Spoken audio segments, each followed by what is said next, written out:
অন্তর্বর্তী সরকার দায়িত্ব গ্রহণের পর থেকেই স্বতঃস্ফূর্তভাবে পৃথিবীর সকল সরকার আমাদের প্রতি বন্ধুত্বের হাত বাড়িয়ে দিয়েছে। এটা শুরু হয়েছিল গত সেপ্টেম্বরে জাতিসংঘের বার্ষিক থেকে যে কোনো সম্মেলনে গিয়েছি, দেখেছি আন্তর্জাতিক নেতৃবৃন্দের আগ্রহ কিভাবে ক্রমেই বেড়ে চলেছে। জানুয়ারি মাসে সুইজারল্যান্ডের ডাভোসে গিয়েছিলাম। এই সম্মেলনে 47টি পৃথক ইভেন্টে আমার অংশগ্রহণ করতে হয়েছে। বিভিন্ন দেশের সরকার প্রধান, মন্ত্রী, বিশ্ব বাণিজ্যের নায়করা, জাতিসংঘের মহাসচিব, জাতিসংঘের বিভিন্ন সংস্থার প্রধানদের সঙ্গে বৈঠক করেছে। তারা আমাদের পাশে থাকার জন্য আন্তরিক আগ্রহ প্রকাশ করেছেন। সম্প্রতি আমি সংযুক্ত আরব আমিরাতে গিয়েছিলাম। তারা বিগত সরকারের সময় আমাদের ভিসা বন্ধ করে দিয়েছিল। আমরা সেই দেশের ভিসার দরজা খোলার চেষ্টা চালিয়ে যাচ্ছি। তারা আশ্বাস দিয়েছেন তাদের দিক থেকে সকল আনুষ্ঠানিকতা সম্পন্ন করে ভিসার দরজা উন্মুক্ত করবেন। আমি আশা করছি সেটা দ্রুতই উন্মুক্ত হবে। আমি সংযুক্ত আরব আমিরাতকে আমাদের দেশে শিল্প কারখানা গড়ে তোলার জন্য একটি শিল্পাঞ্চল করার প্রস্তাব দিয়েছি। তারা এই বিষয়ে আগ্রহ জানিয়েছে। শিল্পাঞ্চলে দুটি কাজ দিয়ে তারা শুরু করবে, এই জন্য কথাবার্তা শুরু হয়েছে। প্রথমে মুসলিম বিশ্বে সরবরাহের জন্য একটি হালাল গোশত প্রক্রিয়াজাত করার কারখানা করবে। এরপর মৎস্য প্রক্রিয়াজাতকরণের জন্য কারখানা স্থাপন করবে। তারা আমাদের নতুন সামুদ্রিক বন্দর পরিচালনা করার জন্য আগ্রহ জানিয়েছে। প্রিয় দেশবাসী, বিশ্ব মানচিত্রে বাংলাদেশকে অনন্য উচ্চতায় নিয়ে যাওয়া আমাদের অন্যতম লক্ষ্য। এই লক্ষ্যে আমরা আসিয়ানের সদস্য হিসেবে যোগদান করার বিষয়ে আগ্রহের কথা জানিয়েছি। এই বছরের শুরু থেকেই মালয়েশিয়া আসিয়ানের চেয়ারম্যানের দায়িত্ব গ্রহণ করেছে। মালয়েশিয়ার মাননীয় প্রধানমন্ত্রী আনোয়ার ইব্রাহিমের সঙ্গে এই বিষয়ে কথা হয়েছে। তিনি আমাদের আবেদনের প্রতি সমর্থন জানিয়েছেন, আমাকে মালয়েশিয়া সফরের আমন্ত্রণ জানিয়েছেন। আমি এই আমন্ত্রণ গ্রহণ করেছি। মালয়েশিয়া রোহিঙ্গা সমস্যা সমাধানের জন্য জাতিসংঘের সম্মেলন আয়োজনের দায়িত্ব নিয়েছে। আমাদের দেশ থেকে শ্রমিক নিয়ে যাবার ব্যাপারে যে সমস্ত সমস্যার সৃষ্টি হয়েছিল সবগুলো সমাধানের জন্য আন্তরিকভাবে তারা কাজ করছে। আগামীকাল 4 দিনের সফরে আমি চীন যাচ্ছি। প্রেসিডেন্ট শি জিনপিং এর সঙ্গে আমার বৈঠক হবে। চীনের বড় বড় ব্যবসায়িক প্রতিষ্ঠানের সিইওদের সঙ্গেও বৈঠক করব। পৃথিবীর সর্ববৃহৎ চাইনিজ সোলার প্যানেল নির্মাতা প্রতিষ্ঠান লংজি বাংলাদেশে কারখানা স্থাপনের আগ্রহ জানিয়েছে। আমরা তাদের সঙ্গে কাজ করছি। এছাড়া প্রযুক্তিগত সহায়তা, মেডিকেল সহায়তা, স্বল্প মূল্যে চিকিৎসা সহ অন্যান্য বিষয়ে আলোচনা হবে। তারা আমাদের দেশ থেকে আম, কাঁঠাল ও পেয়ারা আমদানি করতে চায়। এটা খুব দ্রুতই শুরু হবে। এই সফরের মধ্য দিয়ে আমাদের দু দেশের সম্পর্ক ঘনিষ্ঠতর হবে। আমি বরাবরই বলে এসেছি, আমরা মহা সৌভাগ্যবান এক জাতি। পৃথিবীর মানচিত্রে আমাদের অবস্থানের কারণে বাংলাদেশ, ভারত, নেপাল ও ভুটান, দক্ষিণ এশিয়ার এই 4টি দেশ মিলে একটি যৌথ অর্থনীতি গড়ে তুলতে পারলে 4 দেশই লাভবান হবে। নেপাল ও ভুটান আমাদের জলবিদ্যুৎ দিতে অত্যন্ত আগ্রহী, আমরাও নিতে আগ্রহী। বাংলাদেশের শিল্পাঞ্চল গড়ে তুলতে এর কোনো নেই। আমাদের রয়েছে এক বিস্তীর্ণ মহাসাগর। ভৌগোলিক অবস্থানগত কারণে আমাদের সামনে বিরাট অর্থনৈতিক সুযোগ এনে দিয়েছে। কুমিরা থেকে টেকনাফ পর্যন্ত দীর্ঘ উপকূল ভূমি।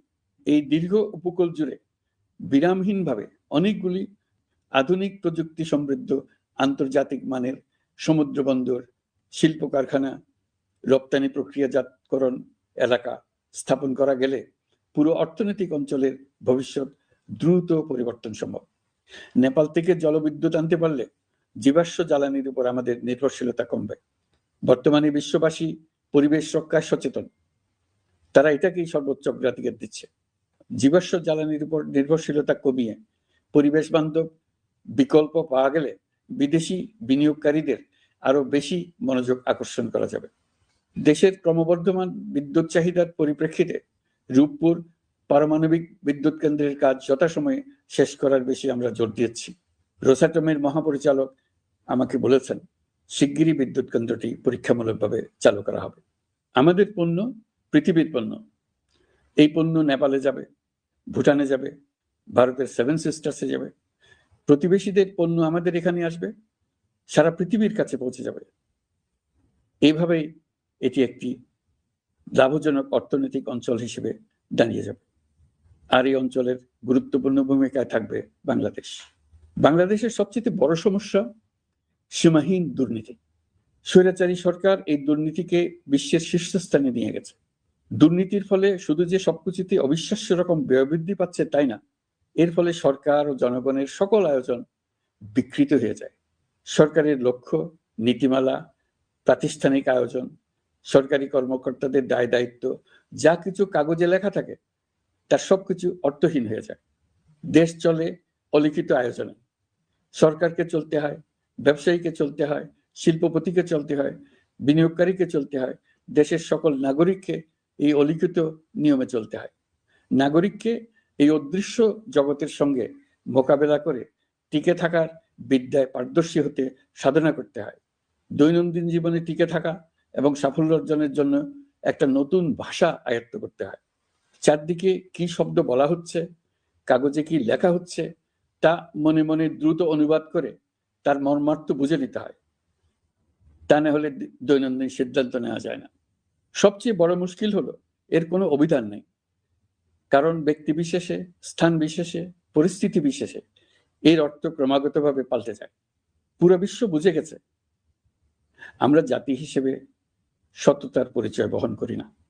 এটা শুধু জাতীয় কলঙ্কের বিষয় নয়, আন্তর্জাতিক বাণিজ্যে এটা আত্মঘাতী বিষয়। দেশবাসীর মতো আন্তর্জাতিক সম্প্রদায়ও চায় আমরা দুর্নীতিমুক্ত হই, কারণ তারা আমাদের সঙ্গে ব্যবসা বাণিজ্য সম্প্রসারণ করতে চায়। দুর্নীতিমুক্ত হতে না পারলে ব্যবসা বাণিজ্য কিছুই চলবে না। দুর্নীতি থেকে মুক্ত হওয়া ছাড়া বাংলাদেশের কোনো গতি নেই। অন্তর্বর্তী সরকার সকল কাজ দুর্নীতিমুক্ত করতে সর্বোচ্চ অগ্রাধিকার দিয়ে যাচ্ছে।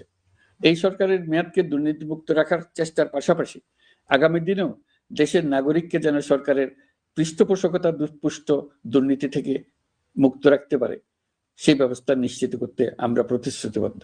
দুর্নীতি ও হয়রানি রোধে আমরা একটা বিষয়ের উপর গুরুত্ব দিচ্ছি। সরকারের সঙ্গে দৈনন্দিন, মাসিক বা বার্ষিক রুটিন কাজের জন্য যেন কোনো নাগরিককে সশরীরে কোনো সরকারি অফিসে উপস্থিত হতে না হয়। দুর্নীতি প্রতিরোধের অংশ হিসেবে সরকারি সব অফিসে ই-ফাইলিং চালুর সিদ্ধান্ত নেওয়া হয়েছে। ই-ফাইলিং ব্যবস্থা চালু হলে দুর্নীতি কমে আসবে। এতে করে কোন অফিসের কোন ডেস্কে কোন ফাইল আটকে আছে তা সহজেই জানা যাবে। সরকারি যতগুলো কার্যক্রমে অনলাইন সেবা চালু সম্ভব সবখানে এই সেবা চালুর বিষয়ে সরকার কাজ করছে। সরকারি বিভিন্ন সেবা পেতে অসহায় নাগরিকের ত্রুটি চেপে ধরে অবিশ্বাস্য পরিমাণ টাকা দিতে বাধ্য করা হয়। টাকার যে লেনদেন ও ভোগান্তির সম্মুখীন হতে হয় সেটা থেকে নাগরিকদের বাঁচানোর জন্য আমরা বদ্ধপরিকর। অনলাইনে সেবা পাওয়ার পদ্ধতিটি আরো কিভাবে সহজ করা যায় এই ব্যাপারে আমাদের কাছে পরামর্শ জানিয়ে লিখুন, ইমেইল করুন। আপনি বা আপনার পরিবারের যে কেউ এই সেবা বাণিজ্যিকভাবে দিতে চাইলে প্রশিক্ষণ গ্রহণ করে পৃথিবীর যে কোনো স্থান থেকে এই সেবা দিতে পারবেন। বিগত সরকারের আমলে ভিন্ন মতকে দমন করার জন্য মিথ্যা মামলাকে হাতিয়ার হিসেবে বেছে নেওয়া হয়েছিল। বিভিন্ন পর্যায়ে যাচাই বাছাই করে আমরা এইসব হয়রানিমূলক মামলা প্রত্যাহারের উদ্যোগ নিয়েছি। গত ফ্যাসিস্ট সরকারের সময় দায়ের করা রাজনৈতিক হয়রানিমূলক মামলাগুলোর মধ্যে সারা দেশে পর্যন্ত ৬,২৯৫টি মামলা প্রত্যাহারের সুপারিশ করা হয়েছে। অন্যান্য সকল হয়রানিমূলক মামলাও ক্রমান্বয়ে প্রত্যাহার করা হচ্ছে। এছাড়া এ পর্যন্ত সাইবার সিকিউরিটি আইনের অধীনে বিচারাধীন স্পিচ অফেন্স সংক্রান্ত ৪১৩টি মামলা প্রত্যাহার করা হয়েছে। এই আইনটি অবিলম্বে বাতিল করে নাগরিক বান্ধব সাইবার সুরক্ষা আইন করা হচ্ছে। মানুষের ভোগান্তি রোধেও আমরা আইনগত পদক্ষেপ নিচ্ছি। জিডি করার সময় স্বাক্ষর দেওয়ার জন্য এখন আর থানায় যাওয়ার প্রয়োজন নাই, এটা অনলাইনেই করা যাবে। এই ব্যাপারে প্রয়োজনীয় নির্দেশ দেওয়া হয়েছে। পাওয়ার অফ অ্যাটর্নি বিধিমালা সংশোধনীর মাধ্যমে প্রবাসী বাংলাদেশিদের হয়রানি লাঘব করা হয়েছে। সংশোধিত বিধিমালার আলোকে বাংলাদেশি পাসপোর্ট না থাকলেও বাংলাদেশি বংশোদ্ভূত ব্যক্তির পাসপোর্টে নো ভিসা রিকোয়ার্ড স্টিকার থাকলে কিংবা জন্ম সনদ বা জাতীয় পরিচয়পত্র থাকলেই তিনি বিদেশ থেকে পাওয়ার অফ অ্যাটর্নি সম্পাদন করতে পারবেন। সরকারি সিদ্ধান্ত ও প্রয়োজনীয় ব্যবস্থা নেওয়ার পর বিমানের টিকিট কেনার পুরো প্রক্রিয়াটি অনলাইনে নিয়ে যাওয়ার ফলে বিমানের টিকিটের দাম শতকরা ৫০ থেকে ৭৫% কমে গেছে।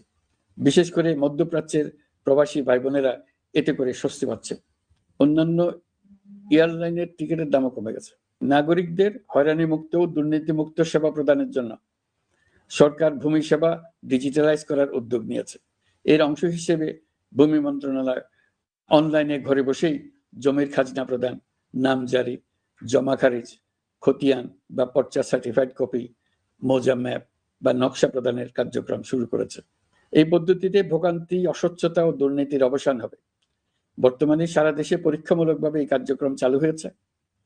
এগুলোকে ক্রমান্বয়ে আরো জনবান্ধব করে স্থায়ী রূপ দেওয়া হবে। এর লক্ষ্য হবে ক্রমাগতভাবে এই সকল দায়িত্ব সরকারের হাত থেকে নিয়ে সেবাদানকারী ব্যক্তি বা প্রতিষ্ঠানের কাছে ছেড়ে দেওয়া। গ্রামের স্কুল কলেজ পাশ করা ছেলে মেয়েরা, গৃহিণীরা ঘরে বসে সারা দেশে এই সেবা দান করবে এবং অনেকে তাদের কৃতিত্বের জন্য প্রসিদ্ধ হয়ে পড়বে। তারা সারা দেশের গ্রাহকদের সেবা নিজের গ্রাম থেকেই প্রদান করবে। রাজস্ব সংস্কার কমিশনের সুপারিশ অনুসারে জাতীয় রাজস্ব বোর্ড বিলুপ্ত করার সিদ্ধান্ত নেওয়া হয়েছে। এর জায়গায় দুটি পৃথক বিভাগ করা হচ্ছে। একটি হলো নীতি প্রণয়ন বিভাগ বা জাতীয় রাজস্ব নীতি বোর্ড, অন্যটি বাস্তবায়ন বিভাগ বা জাতীয় রাজস্ব সংগ্রহ বিভাগ। এর ফলে সরকারের পছন্দের ব্যক্তিরা হাজার হাজার কোটি টাকার রাজস্ব ফাঁকি দেওয়ার আর সুযোগ পাবে না। আমি আশা করি পরবর্তীতে যারা সরকারে আসবেন তারাও এই নীতি বহাল রাখবেন। এখনকার যুগ হলো প্রযুক্তির যুগ, সৃজনশীলতার যুগ। আমাদের দেশে 17 কোটি নারী পুরুষ, তার মধ্যে তরুণরা হলো বিপুলভাবে সংখ্যাগরিষ্ঠ। বাংলাদেশ মানব সম্পদের দিক থেকে 8ম বৃহত্তম দেশ। একযোগে এই তরুণরা সৃজনশীলতা প্রকাশের সুযোগ পেলে বন্যার স্রোতের মতো আমাদের দেশ দ্রুত বেগে পৃথিবীর বাজারের মধ্যস্থানে চলে যাবে। এই বিপুল তরুণ গোষ্ঠীর সামনে থেকে পথের বাধা সরিয়ে দেওয়াই হলো আমাদের সরকারের প্রধান লক্ষ্য। প্রযুক্তি আমাদের জন্য সুযোগ সৃষ্টি করেছে, আমরা দ্রুত বেগে এই সুযোগ গ্রহণ করার কাজে নিজেদের নিয়োজিত করেছি। এমনভাবে আমরা প্রযুক্তি ব্যবহার করার কাজে নিয়োজিত হয়েছি যাতে নাগরিকের আঙ্গুলের ইশারায় সরকার তার সেবা নাগরিকের কাছে তাৎক্ষণিকভাবে হাজির করে। তা নিশ্চিত করার জন্য আমরা সেই সেবা দিতে চাই প্রযুক্তির মাধ্যমে, সরকারি অফিসের মাধ্যমে নয়। ইতিমধ্যে পাসপোর্ট পেতে পুলিশ ভেরিফিকেশনের নিয়ম আমরা বাতিল করে দিয়েছি। এর ফলে বর্তমানে নাগরিকরা আগের চাইতে সহজভাবে পাসপোর্ট সেবা পাচ্ছেন। পুলিশ রিপোর্ট প্রাপ্তির নিয়ম বাতিল করার পর এই পর্যন্ত 70,000 নতুন পাসপোর্ট, যা বহুকাল ধরে পুলিশ রিপোর্ট আসার অপেক্ষায় আটকে ছিল, তা দ্রুত আবেদনকারীদের হাতে পৌঁছে দেওয়া হয়েছে। পাসপোর্ট প্রাপ্তি সহজ করার জন্য আমরা পুরনো পদ্ধতি বাতিল করে ইলেকট্রনিক পাসপোর্ট প্রচলন শুরু করেছি। এর ফলে দ্রুত পাসপোর্ট দেওয়া সম্ভব হচ্ছে। দেশের অভ্যন্তরে ই পাসপোর্ট হোম ডেলিভারি দেওয়া সম্ভব হচ্ছে। আগামীতে সকলেই ঘরে বসে পাসপোর্ট পাবেন, এটা নিশ্চিত করার চেষ্টা করছে। পাসপোর্ট দেওয়ার দায়িত্বে নিয়োজিত কর্মকর্তারা অত্যন্ত উৎসাহ সহকারে দ্রুত এসব পরিবর্তন আনার ব্যাপারে এগিয়ে আসছেন দেখে মনটা আনন্দে ভরে যায়। প্রিয় দেশবাসী, হজ মুসলমানদের জন্য সবচেয়ে গভীর আধ্যাত্মিক সফরগুলোর মধ্যে প্রধান। সারা জীবন তারা হজ পালনের জন্য অপেক্ষা করেন। পবিত্র হজ পালনে বাংলাদেশের হাজিরা প্রায় বিভিন্ন চ্যালেঞ্জের সম্মুখীন হন। ভাষাগত বাধা, স্বাস্থ্য ঝুঁকি, অতিরিক্ত ভিড়, প্রশাসনিক জটিলতা এবং লজিস্টিক সমস্যা সহ নানা অসুবিধা। হজের অভিজ্ঞতাকে মসৃণ ও নিরাপদ করতে অন্তর্বর্তীকালীন সরকার একটি মোবাইল অ্যাপ তৈরি করেছে, যা সম্মানিত হাজিদের যাত্রার আগে, যাত্রা চলাকালীন সময়ে এবং ফিরে আসার পরেও প্রয়োজনীয় সহায়তা প্রদান করবে। এই অ্যাপটি বাংলা ভাষায় রিয়েল টাইম নির্দেশনা ও সহায়তা প্রদান করবে। সরকার সমর্থিত বিশেষ ডেবিট কার্ডের মাধ্যমে বিদেশের স্থানীয় মুদ্রায় আর্থিক লেনদেন নিশ্চিত করবে। লাগেজ যাতে হারিয়ে না যায় তার জন্য লাগেজ ট্র্যাকিং এর ব্যবস্থা থাকবে। মোবাইল ফোনের মাধ্যমে হজযাত্রীরা প্রত্যেক দিন ওই দিনের করণীয় ও যাতায়াতের বিস্তারিত বিবরণ জানতে পারবেন। যেদিন যে দোয়া পড়তে হবে সেটা স্মরণ করিয়ে দেবে। যেসব পবিত্র স্থানে যাবেন সেসবের ছবি সহ ইতিহাস বর্ণনা করবে। হাজিদের মনে কোনো প্রশ্ন জাগলে কল সেন্টারে ফোন করে সেই প্রশ্নের উত্তর পাবেন। শরীর খারাপ লাগলে ডাক্তারের সঙ্গে যোগাযোগ করিয়ে দেবে। সম্মানিত হাজিদের কোনো পরামর্শ থাকলে সেটা পরামর্শ পৃষ্ঠায় লিখে দিতে পারবেন। ভ্রমণের দৈনন্দিন ঝামেলার জন্য হজের মূল লক্ষ্যকে পরাজিত করতে না পারে তার জন্য সকল ব্যবস্থা এতে রাখা থাকবে। প্রিয় দেশবাসী, আপনারা শুনেছেন আমি স্টারলিংকের প্রতিষ্ঠাতা এবং বিশ্বের শীর্ষ ধনকুবের স্পেস এক্স ও টেসলার এর মালিক এলন মাস্কের সঙ্গে ফোনে আলাপ করে বাংলাদেশে স্টারলিংকের কার্যক্রম শুরু করার আহ্বান জানিয়েছে। সে অনুসারে কোম্পানির প্রতিনিধিরা এখন বাংলাদেশে তাদের কার্যক্রম শুরুর আয়োজন করছে। তাদের সঙ্গে 3 মাসের মধ্যে বাণিজ্যিক চুক্তি চূড়ান্ত করার কাজ চলছে। স্টারলিংকের মাধ্যমে স্বল্প উচ্চগতির ইন্টারনেট বাংলাদেশের ডিজিটাল জগতে একটা বিপ্লব আনবে। স্টারলিংক সেবা চালু হলে দেশের প্রতিটি গ্রাম, দ্বীপাঞ্চল, দুর্গম পাহাড়ি অঞ্চল অতি উচ্চগতির ইন্টারনেট সেবার আওতায় চলে আসবে। স্টারলিংক চালু হলে ভবিষ্যতে কোনো সরকার ইন্টারনেট সেবা বন্ধ করে মানুষকে আর তথ্যবন্দী করার কোনো সুযোগ পাবে না। বাংলাদেশের প্রতিটি অঞ্চলে বিশ্বমানের শিক্ষা, স্বাস্থ্যসেবা, অর্থনৈতিক ক্ষেত্রে সকল নাগরিকের অংশগ্রহণ নিশ্চিত করা যাবে। আমাদের নতুন প্রজন্ম দেশের যে কোনো প্রত্যন্ত অঞ্চলেই থাকুক না কেন, তারা বিশ্ব নাগরিক হয়ে গড়ে ওঠার সুযোগ পাবে। সরকার যুব উদ্যোক্তা নীতি 2025 প্রণয়ন করেছে। এর লক্ষ্য হবে সামাজিক, অর্থনৈতিক ও পরিবেশগত অগ্রগতির মূল চালক হিসেবে তরুণ তরুণীদের ক্ষমতায়ন করা।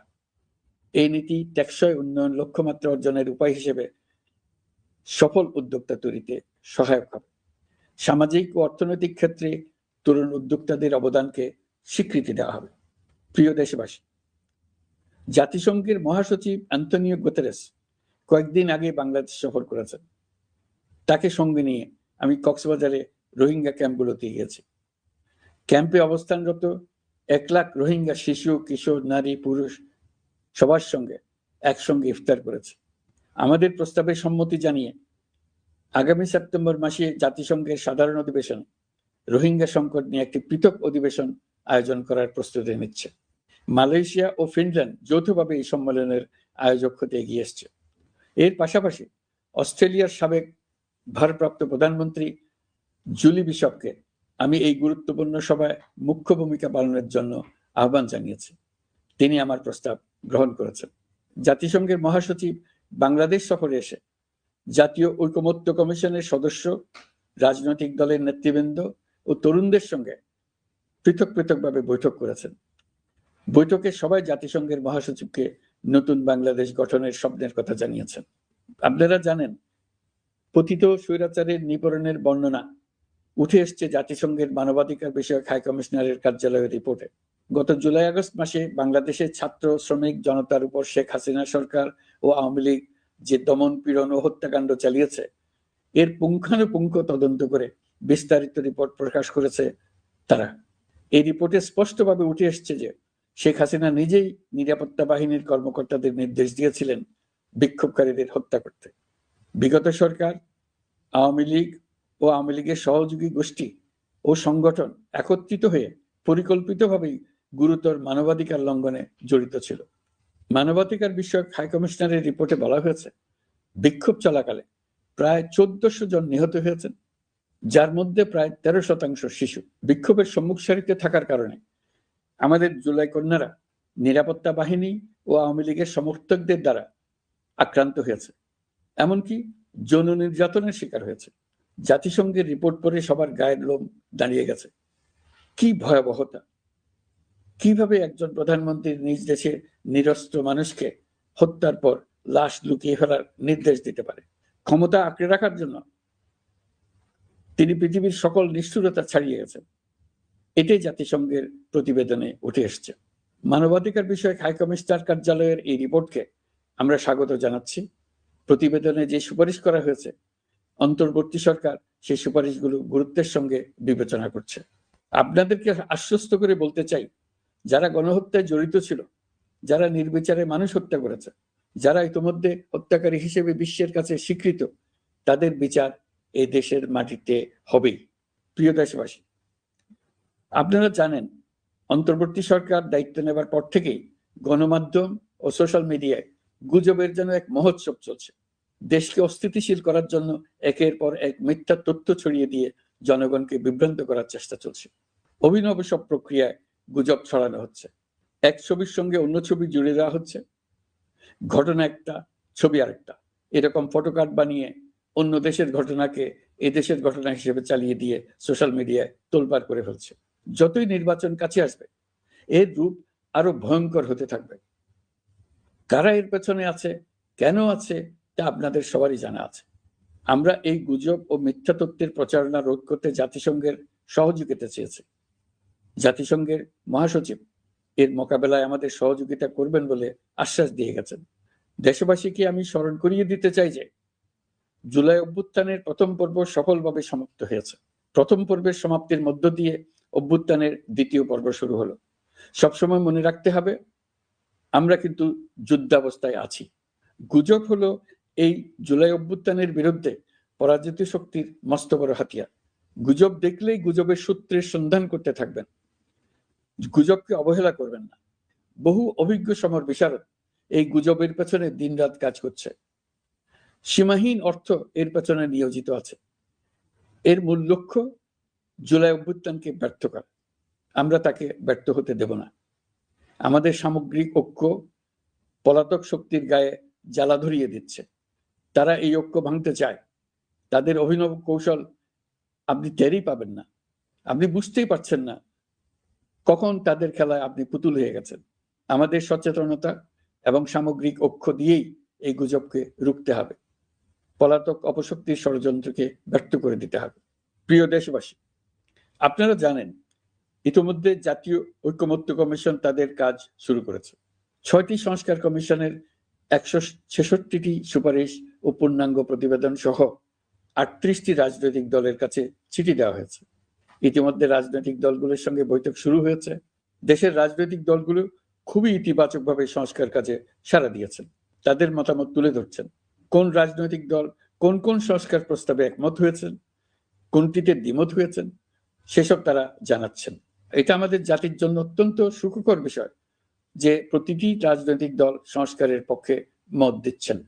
ঐকমত্য কমিশনের মাধ্যমে সকল রাজনৈতিক দলের মতামত নেওয়ার কাজ এখন চলমান আছে। কমিশনের লক্ষ্য যে সকল বিষয়ে রাজনৈতিক দলগুলো একমত হবেন সেগুলো চিহ্নিত করা এবং তার একটা তালিকা প্রস্তুত করা।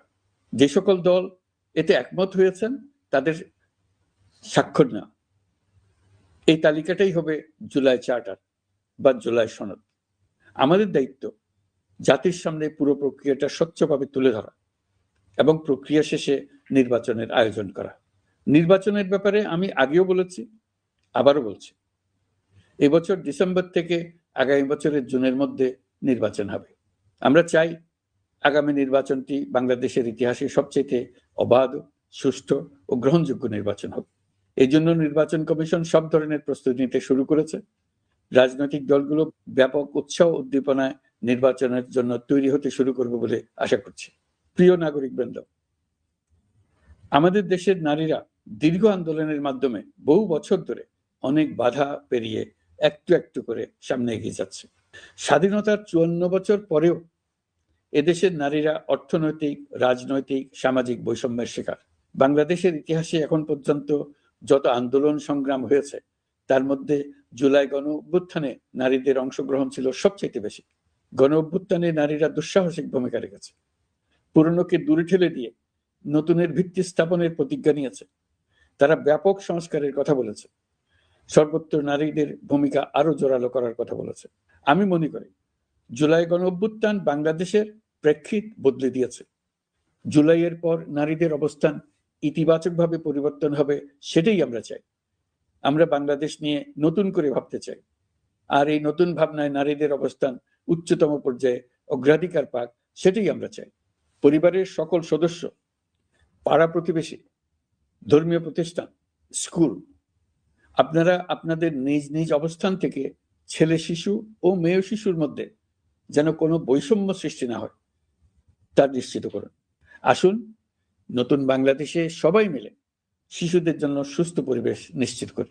জুলাই গণ অভ্যুত্থানে অংশ নেওয়া নারীরা তাদের অধিকার প্রতিষ্ঠার ব্যাপারে দৃঢ় প্রতিজ্ঞ। দেশে বিরাজমান বৈষম্যগুলো চিহ্নিত করে নারীর প্রতি সহিংসতা প্রতিরোধ ও বৈষম্য নিরসনে আমাদের প্রত্যেককে একসঙ্গে কাজ করতে হবে। নারীর প্রতি বিদ্বেষমূলক কথাবার্তা, নারীকে খাটো করে রাখার প্রবৃত্তি যারা ধারণ করে তাদের বিরুদ্ধে সামাজিক আন্দোলন গড়ে তোলা প্রয়োজন। আধুনিক প্রযুক্তি সকল প্রকার বাধা ভেঙে দেওয়ার মহাশক্তি আমাদেরকে দিয়েছে। সেই বাধা যত শক্তই হোক, যত উঁচুই হোক, সকল দূরত্ব গোছানোর জন্য প্রযুক্তিকে অবশ্যই যেন আমরা ব্যবহার করতে আরম্ভ করি। নারীদের সুরক্ষায় পুলিশ হটলাইন নম্বর চালু করেছে। সরকারের পক্ষ থেকে শর্ট কোর্ট চালু করা হচ্ছে। কল টেকার হিসেবে শতভাগ নারী কর্মীদের নিয়োগ দেওয়া হচ্ছে, যেন নির্দ্বিধায় কথা বলা যায়। নারী ও শিশু নির্যাতন দমন আইন সংশোধন হয়েছে। এসব মামলার তদন্ত ও বিচারের সময় কমিয়ে আনা হয়েছে। বিচার বিলম্বে বাধা দূর করা হচ্ছে। ঢাকার পাশাপাশি চট্টগ্রাম ও রাজশাহীতে ডিএনএ ল্যাব স্থাপনের কাজ চলছে। খুব দ্রুতই বিশেষ জুডিশিয়াল সার্ভিস কমিশনের মাধ্যমে নতুন অনেক বিচারক নিয়োগ দেওয়া হচ্ছে। ভিকটিম শিশুরা যাতে দ্রুত বিচার পায় সেজন্য আলাদাভাবে বিশেষ ট্রাইব্যুনাল স্থাপনের বিধান রাখা হয়েছে। দেশের সবার মতো আমি অত্যন্ত আনন্দিত যে এবার নারী ফুটবল টিম দক্ষিণ এশিয়ায় চ্যাম্পিয়ন হয়েছে। দেশ জুড়ে আয়োজিত তারুণ্যের উৎসব 2025-এ বিভিন্ন অঞ্চল থেকে 27,40,000 মেয়েরা প্রায় 3,000 খেলা ও সাংস্কৃতিক কর্মকাণ্ডে অংশগ্রহণ করেছে। উৎসবে দেশের সুবিধাবঞ্চিত ও সুবিধাপ্রাপ্ত অঞ্চল, প্রান্তিক জনগোষ্ঠী এবং 21টি নৃগোষ্ঠীর তরুণ তরুণী সহ সকলের সার্বজনীন অংশগ্রহণ ছিল। এই উৎসবের অন্যতম লক্ষ্য ছিল তরুণদের মধ্যে ঐক্য গড়ে তোলা, সহযোগিতার নীতি প্রচার এবং তাদেরকে উদ্যোক্তা হিসেবে গড়ে তোলা, যাতে করে তারা আত্মনির্ভর হতে পারে, দেশের সম্পদ হিসেবে গড়ে উঠতে পারে। আমরা তারুণ্যের এই উৎসব সারা বছর জুড়ে উদযাপন করার ঘোষণা দিয়েছি।